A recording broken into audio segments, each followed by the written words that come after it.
David Brunetti, 935 Sherman Farm Road, Harrisville, Rhode Island. I'm opposed to the construction of the proposed power plant and have many reasons for this. However, at this time, I will focus on two items in this condensed version of my comments. One, the results of the biological surveys of the site, and two, why mitigation is not a viable option. First, the findings from the biological survey consist of, but are not limited to, 17 state-listed species, 4 state-threatened species, at least 2 of which are probable breeders on the site, 2 state-protected species, 10 species of concern, and 47 species of greatest conservation need. According to DEM, this survey added substantially to the list of previously undocumented wildlife on the CRC property and further supports the conclusion that the forest interior habitat provided on this site is quite valuable. I would now like to highlight the findings of 2 of these species, the endangered cerulean warbler, which is also a candidate for federal listing, and the threatened black-throated blue warbler.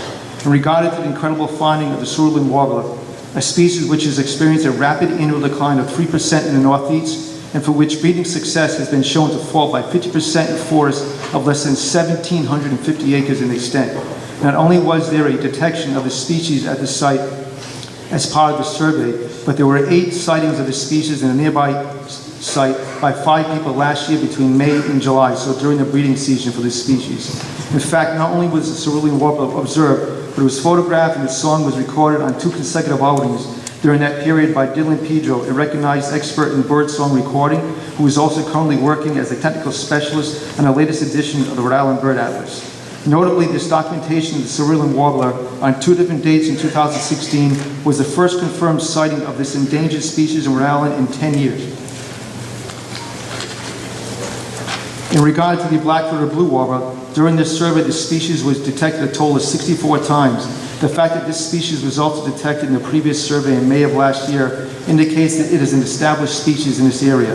As stated in the Rhode Island Wildlife Action Plan, the black-throated blue warbler is one of Rhode Island's rarest and most localized nesting species, and their presence indicates a high-quality forest habitat. In summary, the concentration of a forest interior species found through this survey serves to prove the importance of this area in supporting high biodiversity and demonstrates that this location is the best in Rhode Island for preserving interior forest biota and for finding forest interior birds.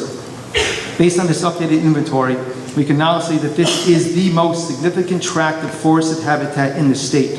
Regarding the topic of mitigation, if you accept mitigation as an option for approval of the construction of this plant at this location, then you are accepting the displacement and potential decimation of multiple state-listed threatened, protected, and other species of concern, and likely the re-extirpation of a species, the endangered cerulean warbler, which again had not been seen in Rhode Island in 10 years. Simply speaking, this rather large chunk of forest is the Thank you, sir. we have. Kathy Scaramella, followed by